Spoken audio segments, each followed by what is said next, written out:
आइए आज हम समझने की कोशिश करते हैं एक बहुत इम्पॉर्टेंट टॉपिक जो कि फ़िलॉसफी ऑफ हिस्ट्री और historiography. Actually being a student of history, हमें अगर कोई भी हिस्टोरिकल प्रोसेस को, हिस्टोरिकल एविडेंस को, हिस्टोरिकल प्रोग्रेस को बेहतर समझना है तो पहले हमें ये समझना पड़ेगा कि एक्चुअली में इतिहास क्या है। जनरली हम इतिहास के कंटेंट पे बहुत ज़्यादा फोकस करते हैं, एंशिएंट, मिडिएवल, मॉडर्न और वेरियस इवेंट, लेकिन कंटेंट से ज़्यादा हिस्ट्री का कॉन्टेक्स्ट, हिस्ट्री का सबस्टेंसेस इंपॉर्टेंट है। ये हम बेहतर तभी समझ पाएंगे जब हम इतिहास के फ़िलॉसफी को बेहतर तरीके से समझें। अगर इतिहास के फ़िलॉसफी को हम समझ गए तो जो भी हमारे पास प्रेजेंट हिस्टोरिकल सोर्सेस है, एविडेंसेस है, उसके बेसिस पे हम फिर इतिहास को लिखेंगे कैसे या इतिहास लिखा कैसा जाता है, वो सब सब्जेक्ट मैटर है हिस्टोरियोग्राफी का। तो एक्चुअली क्या हर बीती हुई चीज़ इतिहास होती है? ये जनरली एक हमारे बीच में क्वेश्चन होता है। तो इसको बेहतर समझेंगे हम, जो डिफरेंट फिलोसफर्स आए थे, डिफरेंट थिंकर्स आए थे, जिनके माध्यम से फिलोसफी ऑफ हिस्ट्री डेवलप हुई थी, उनके मदद से हम ये समझने की कोशिश करेंगे कि इतिहास क्या है, इतिहास की लेखन शैली क्या होती है, इतिहास लिखा कैसे जाता है, वगैरह वगैरह। और जब हम इन सारी चीज़ों को समझ लेंगे तो फिर हम इतिहास लेखन चैप्टर पे आएंगे, हिस्टोरियोग्राफी, जिसमें हम देखेंगे कि इतिहास की प्रैक्टिस कैसी होती है, इतिहास लिखा कैसे जाता है। उसमें अपन शुरुआत करेंगे ग्रीको रोमन हिस्टोरियोग्राफी से, उसके बाद से चाइनीज़ या अगर मोर स्पेसिफिक जाएँ तो कन्फ्यूशियस हिस्टोरियोग्राफी का एक ब्रीफ स्केच, फिर judo Christian historiography, Islamic historiography, और इस्लामिक हिस्टोरियोग्राफी में हमारा जो मेन फोकस होगा वो इब्न खाल्दून के ऊपर होगा। फिर हम आएंगे रांके और साइंटिफिक हिस्ट्री के ऊपर, फिर Marxist historiography, colonial historiography, nationalist historiography, Cambridge, subaltern, और फाइनली हम देखेंगे पोस्ट मॉडर्न हिस्टोरियोग्राफी के बारे में। तो बेसिकली इसमें हम एक स्केच करने जा रहे हैं कि ये क्लास में होगा क्या क्या। तो इस क्लास में सबसे पहले हम लोग स्टार्ट करेंगे फ़िलॉसफी ऑफ हिस्ट्री से। तो ये जो टर्म है फ़िलॉसफी ऑफ हिस्ट्री, इसको फेमस किया है वोल्टेयर ने। है क्या ये फ़िलॉसफी ऑफ हिस्ट्री?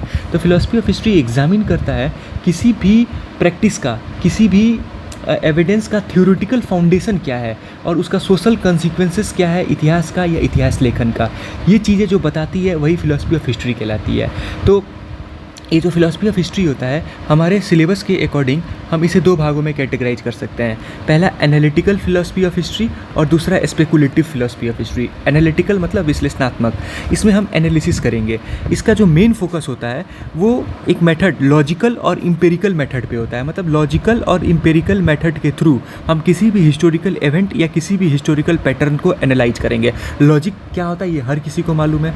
इम्पेरिकल क्या होता है? इम्पेरिकल नॉलेज एक ऐसा नॉलेज होता है जो हमें हमारे 5 सेंसेस के थ्रू मिलता है। मतलब टच करके, टेस्ट करके, हियर करके, साइट से, इन जो पांचों हमारे पास सेंस है, इनसे जो भी नॉलेज इकट्ठा होता है उसे हम इम्पेरिकल नॉलेज कहते हैं। तो analytical philosophy of history focus करता है कि कोई भी जो हिस्टोरिकल इवेंट है, पैटर्न है, उसको हम एनालाइज करेंगे on the basis of logic and empirical knowledge. और ये कॉजुअल रिलेशनशिप पे फोकस करता है।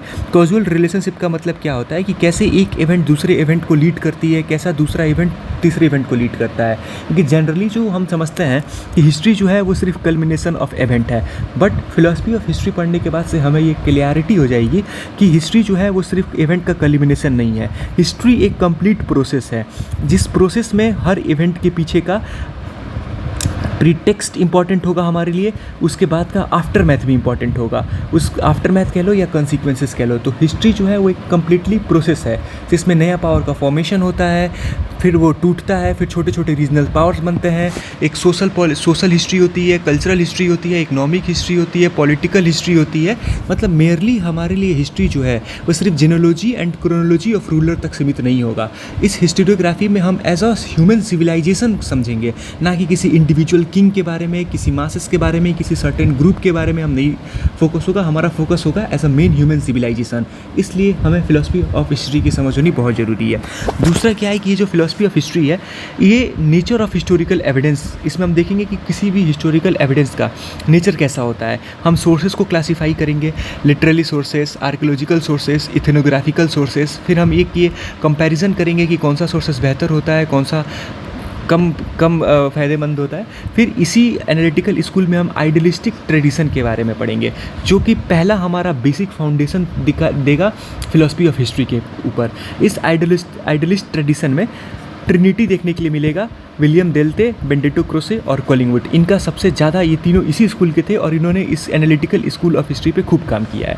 और दूसरी तरफ हमारे पास स्पेकुलेटिव जैसा कि नाम शो कर रहा है, अंदाज, मतलब कोई एक सर्टेन इवेंट के हो जाने से हम ये अंदाज़ लगाएंगे कि इसके पीछे का क्या कारण था, ये क्यों हुआ होगा। मतलब इसमें बहुत ज़्यादा ये एक बहुत एब्स्ट्रैक्ट आइडियोलॉजी है।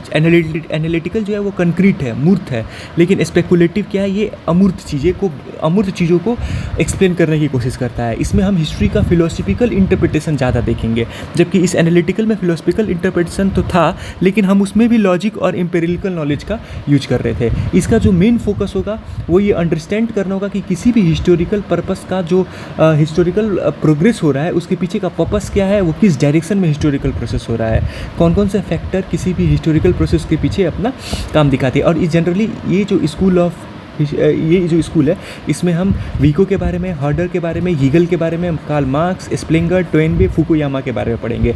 ना सिर्फ वेस्टर्न हिस्टोरियंस बल्कि इस स्कूल में हमारे पास इंडियन हिस्टोरियंस भी हैं, जैसे वर्नी हो गया, अबुल फजल हो गया, आर सी मजुमदार हो गए, सर जादूनाथ सरकार हो गए, डी डी कोसाम्बी हो गए। इन सब के बारे में भी हम समझने की कोशिश करेंगे।